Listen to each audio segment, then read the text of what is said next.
महक की शादी रोहन से होती है। रोहन माँ बाप का इकलौता बेटा होता है, लेकिन फिर किसी कारण से रोहन की मौत हो जाती है। बेटा महक, तेरे आगे इतनी बड़ी जिंदगी है, फिर बच्चों की भी जिम्मेदारी। तू कोई काम कर ले।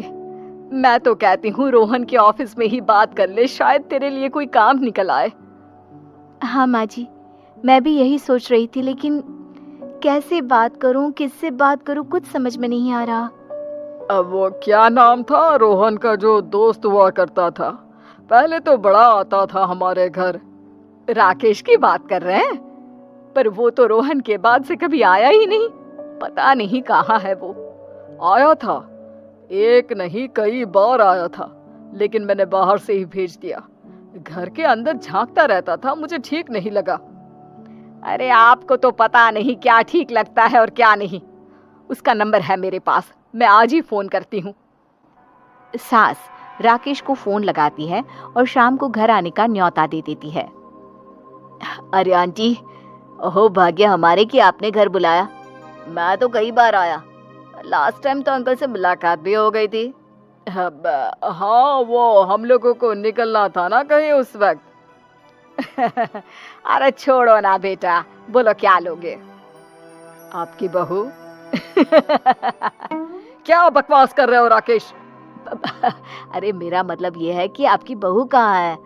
भाभी जी के हाथ की चाय की बस एक प्याली मिल जाती तो।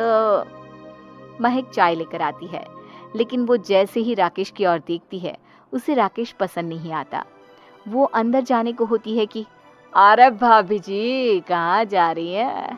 बैठिए तो सबके साथ। जी नहीं, बच्चों को खाना खिला रही हूँ, आप माँ जी से बात करें ना।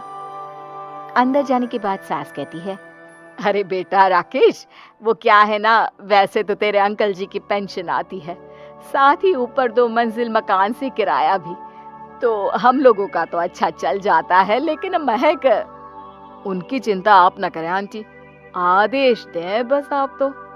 देखो भाग्यवान, रहने दो, कोई बात नहीं, मैनेज हो जाएगा। अरे क्या मैनेज हो जाएगा अंकल, हमें भी बता दें। आप चुप रहिए जी। अब वो क्या है ना राकेश, तुझे तो पता है कि रोहन के 2 बच्चे हैं, उनकी पढ़ाई लिखाई का खर्चा बहुत है। हम ये चाह रहे थे कि रोहन के ऑफिस में महक को भी अगर कोई काम मिल जाता तो। क्यों नहीं आंटी जी, मैं हूं ना, मैं बात कर लेता हूँ। वैसे तो आप हाँ ही समझिए। महक भाभी को बोल देना कि कल तैयार रहें मेरे साथ ऑफिस चलने के लिए। मैं मालिकों से मिलवा दूंगा उन्हें। महक अंदर से सब सुन रही थी। अच्छा आंटी जी, तो चलता हूँ, कल आ जाऊंगा। अच्छा भाभी जी, तैयार रहिएगा कल। राकेश तो चला जाता है, लेकिन ससुर सास पर बरस पड़ते हैं। मुझे ये आदमी एक पैसे का पसंद नहीं है। तुम इसे बोल दो कि हमें कहीं नहीं करवानी बहू से कोई नौकरी। अरे क्यों नहीं करवानी? सारा पैसा मैं इसके बच्चे और इसी पर उड़ा दूंगी, तो मेरी बेटी को क्या दूंगी? जरूरत क्या है तुम्हारी बेटी को तुम्हारे पैसे की? अरे वो तो पहले ही बड़े पैसे वाले घर की बहू है। अपनी बहू की सोचो जो अब तुम्हारी बेटी जैसी है। बच्चे रोहन की आखिरी निशानी है। अरे अपना भाषण अपने पास रखो। सारा दिन घर पर बैठी रोटियां तोड़ेगी, तो काम करे ना कुछ बाहर जाकर। बहू सब सुन रही होती है। वो अगली सुबह बिना मन के तैयार तो हो जाती है, लेकिन जैसे ही राकेश आता है, क्या बात है भाभी जी, रेडी हैं? तो फिर चले डेट पर, मतलब इंटरव्यू पर। महक सामने आती है कि सामने ससुर जी खड़े होते हैं। हाँ महक बेटा, आओ चलते हैं, मैं भी चल रहा हूँ। ससुर को तैयार देखकर राकेश का चेहरा बन जाता है। अंकल जी, आप परेशान हो जाएंगे। अरे रहने दीजिए ना, धूप भी बहुत है। वैसे भी स्कूटर में तो 2 लोग ही बैठ सकते हैं ना। तो तुम चलो, मैं बहू के साथ अपनी कार से आ जाता हूँ। महक ससुर जी को देखकर खुश हो जाती है, उसे शांति हो जाती है। वो लोग रोहन के ऑफिस जाते हैं, जहाँ बॉस कहते हैं, नमस्ते अंकल। नमस्ते महक, कैसे हैं आप लोग? रोहन का सुनकर बहुत दुख हुआ अंकल। वैसे कैसे आना हुआ?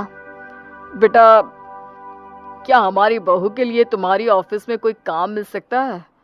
हमने राकेश से इसी सिलसिले में तुमसे बात करने को कहा था। उसी के कहने पर हम दोनों तुमसे मिलने आए हैं। राकेश ने तो कोई बात नहीं की, ऊपर से उसने तो आज की छुट्टी ले रखी है, ऑफिस भी नहीं आया, बोल रहा था जरूरी काम से जाना है। महक और ससुर एक दूसरे को देखने लगते हैं।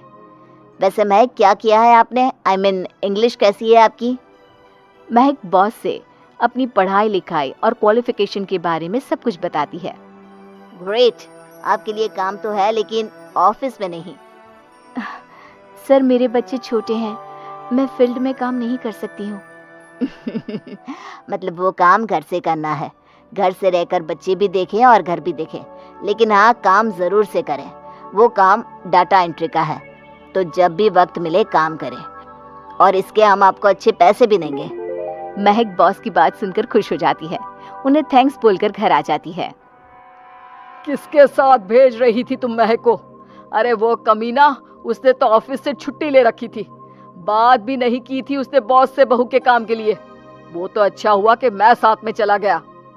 हाँ ठीक है, नौकरी मिल गई ना, इतना ही काफी है।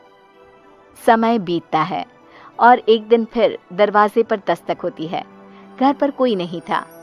महक दरवाजा खोलती है, देखती है तो सामने है राकेश। नमस्ते भाभी जी। नमस्ते, घर पर कोई नहीं है, आप कल आइएगा। अरे कैसी बात कर रही हैं भाभी जी, हम तो आपकी मदद के लिए आए हैं। वो क्या है ना, अंकल जी का फोन आया था कि आपको किसी मदद की जरूरत है। महक को आश्चर्य होता है कि उसके ससुर ने राकेश को फोन क्यों किया। वो ससुर जी को फोन करती है लेकिन फोन नहीं लगता। नहीं, हम लोगों को किसी भी चीज की जरूरत नहीं है, आप जा सकते हैं। अच्छा, एक कप चाय तो पिला दीजिए। महक चाय लेकर आती है। चाय पीने के बाद, रोहन मेरा बहुत अच्छा दोस्त था, उसने मुझसे कहा था कि वो रहे ना रहे, उसके घर वालों का, खास करके आपका ख्याल मुझे ही रखना है, तो मैं कल फिर आऊंगा भाभी जी। नहीं, माता पिताजी है नहीं, वो 4-5 दिन बाद आएंगे। आप उन लोगों के आने के बाद ही आइएगा, मुझे ये सब ठीक नहीं लगता। अरे छोड़िए ना भाभी जी, लोगों का तो काम है कहना। मेरा मतलब है वो तो बोलते ही रहेंगे। आता हूँ मैं कल। महक को अब गुस्सा आ जाता है। हमेशा शांत और मधुर बोलने वाली महक पहली बार जिंदगी में फैसला लेती है, और फैसला होता है राकेश को सबक सिखाने का। बड़े बेशर्म हैं आप, किसने कहा आपको कि आप आए? अरे भैया, साफ साफ बोला ना कि नहीं जरूरत है किसी की मदद की, मैं अकेले सक्षम हूँ अपना घर संभालने के लिए। आज आखिरी बार बोल रही हूँ, इस घर की तरफ आंख उठाकर भी देखा ना तो देख लेना, वरना पुलिस के हवाले कर दूंगी। निकलो यहाँ से, या धक्के मार कर निकालूं। पुलिस का नाम सुनते ही राकेश वहां से 9-2-11 हो जाता है, और महक को अपने फैसले पर गर्व होता है।